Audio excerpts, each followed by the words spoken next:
डिम्पी का डरावना चेहरा फिर आया सामने। कैसे भूल गई अपनी वो चीखें।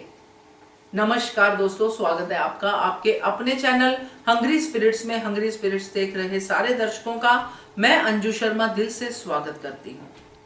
वैसे तो जो डिम्पी के साथ हुआ है वो जितनी जल्दी इंसान भूल जाए उतना ही अच्छा होता है, मगर ये भूला जाता नहीं है दोस्तों। मगर डिम्पी के कैरेक्टर को देख के ये लग रहा है वो ना सिर्फ भूली है बल्कि किसी और के साथ अगर ऐसा कुछ होता है तो डिम्पी उसी की बुराइयां करेगी, उस लड़की की ही बुराइयां करेगी। जिस हिसाब से डिम्पी ने आज रिएक्ट किया है, डायलॉग बोला है अनुपमा के ऊपर। चलिए बात करते हैं। पहले वही निवेदन, जिन्होंने अभी तक चैनल को सब्सक्राइब नहीं किया है कर लीजिए, साथ में दोस्तों बेल आइकन दबाइएगा ताकि आपको हमारे वीडियोस के नोटिफिकेशन मिलते रहें। डिम्पी जो भीड़ में खड़ी है, सुन रही है अनुपमा की बातें। ये वही अनुपमा है दोस्तों डिम्पी के लिए जिसने उसको उस दलदल से निकाला था, जिसने डिम्पी को बैठे बैठे डांस करने की जो है प्रेरणा दी थी। आपको याद होंगे वो सारे सीन। आज डिम्पी के एक डायलॉग से मुझे वो सारे सीन याद आ गए। डिम्पी हताश थी, डिम्पी रोती रहती थी, डिम्पी अपने कमरे में बंद रहती थी, जो कि कपाड़िया हाउस में उसको एक कमरा भी दिया हुआ था। वहां पे अनुपमा आती थी, उसको एनकरेज करती थी। और एक दिन अनुपमा को यह पता चलता है कि डिम्पी डांस करने में शौकीन है। डिम्पी ही बताती है उनको। तो डिम्पी कहती है कि मैं खड़े होकर डांस नहीं कर सकती हूं। तो अनुपमा डिम्पी को पंख देती है दोस्तों, डिम्पी को बैठे बैठे डांस करवाती है। और डिम्पी अनुपमा को तब इतना मानती है कि इसी औरत की वजह से मैं बची हूं, इसी औरत ने मेरे अंदर हौसला पैदा किया है, इसी औरत ने मुझे उड़ान दी है और आज मैं खड़ी हूं तो इनकी वजह से खड़ी हूं। वो डिम्पी आज कहती है कि अच्छा मम्मी झूठ भी बोल सकती है।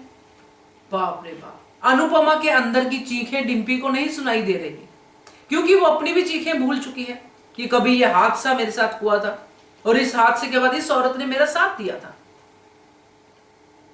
अनुपमा रो रही है, सामने अपनी बातें बता रही है सबको, और सिर्फ डिम्पी के रिएक्शन आते हैं कि ये झूठ बोल रही है। माया कैसे सामने आ सकती है? और अनुपमा तो ये बता रही है कि उसके अंतर आत्मा ये वो सब कोई भी चीज हो सकती है। बिना पूरी बात सुने डिम्पी ने पहले ही बता दिया, टैग दे दिया कि ये तो झूठ बोल रही है। मुझे नहीं पता था कि ये झूठ भी बोलती है। कमाल है, कमाल है, कमाल है। मैं तो सच में डायलॉग सुन के पूरी एपिसोड में भूल गई, यही डायलॉग ही मेरे कानों में गूंजता रहा कि कोई ऐसा इनसेंसिटिव सोल कैसे हो सकती है। ऐसे हादसे इतनी जल्दी भूलते नहीं है दोस्तों। हमें डिम्पी की चीखें याद है, आपको याद होंगी, वो पल याद होंगे सारे के सारे जो पल डिम्पी के ऊपर बीते थे। तब हमें डिम्पी से ज्यादा जो है किसी से सिंपैथी नहीं होती थी, और आज डिम्पी से ज्यादा किसी से नफरत नहीं होती है। बरखा भी फीकी पड़ गई, क्योंकि बरखा के साथ ऐसा तो मतलब इतना बड़ा तो कुछ नहीं हुआ। बरखा तो अपना प्लान कर रही है, अपना पैसे के पीछे पड़ी है, ऐसा वैसा सब कर रही है।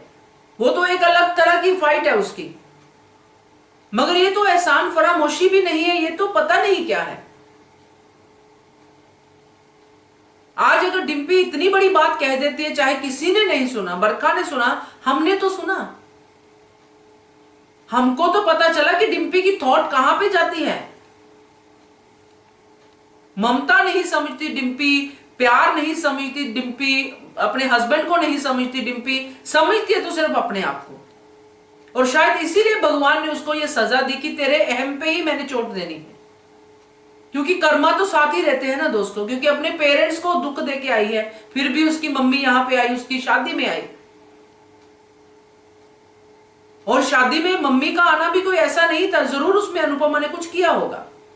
शादी में आती है, डिम्पी को आशीर्वाद देती है और डिम्पी के ससुराल वालों की बातें भी सुनती है, मगर उसको खुद भी पता है उसकी मम्मी को कि डिम्पी कैसी है। और डिम्पी उस समय इमोशनल भी होती है, मगर ये कैसे इमोशंस दोस्तों जो उसके अंदर के डेविल पे हमेशा ही हल्के पड़ते हैं। डिम्पी को सिर्फ सुनती है तो बरखा की बातें सुनती है, ना अपनी सगी मां की, ना अनुपमा की, ना ही किसी और की। हर अच्छे लोग से डिम्पी को प्रॉब्लम है और हर बुरे लोग के साथ डिम्पी जाना चाहती है। तो ये कौन सी डिम्पी है भाई? एक लड़की इतनी घिनौनी फितरत के साथ हो सकती है, मेरी तो समझ से ही बाहर है। आज जैसे ही उसने ये बात बोली तो मेरे को डिम्पी की चीखें याद आ गई, कितना बुरा हुआ था इसके साथ। फिर वो हर लड़की जिसकी हम खबर सुनते हैं वो सब याद आती हैं। उनकी जिंदगियां कहां से कहां उनके बल पे पहुंची हैं, क्योंकि उन्होंने अपनी इस फाइट को फाइट की तरह लिया है और आगे बढ़ी है, और इसकी जिंदगी नीचे ही गिर रही है। जो डिम्पी आज की डेट में बोल रही है अनुपमा को, क्या वो सुना जाता है? किसी भी कैरेक्टर का ग्राफ इतना गिरना, और ऐसे लोग शायद होते होंगे दोस्तों, जिनको सिर्फ अपनी तकलीफ ही अपनी तकलीफ दिखती है, दूसरे की तकलीफ उनके लिए कुछ नहीं होती है, क्योंकि वो तकलीफ फील ही नहीं कर पाते हैं। वो डिम्पी है, और ये अब ज्यादा दिन चलने वाला नहीं है दोस्तों, क्योंकि जिस दिन समर के साथ ऐसा कुछ हो गया जो समर की भी बर्दाश्त के बाहर होगा, तो डिम्पी को घर से बाहर निकालने में समर को टाइम नहीं लगेगा, क्योंकि समर सबसे ज्यादा अपनी मम्मी को ही मानता है।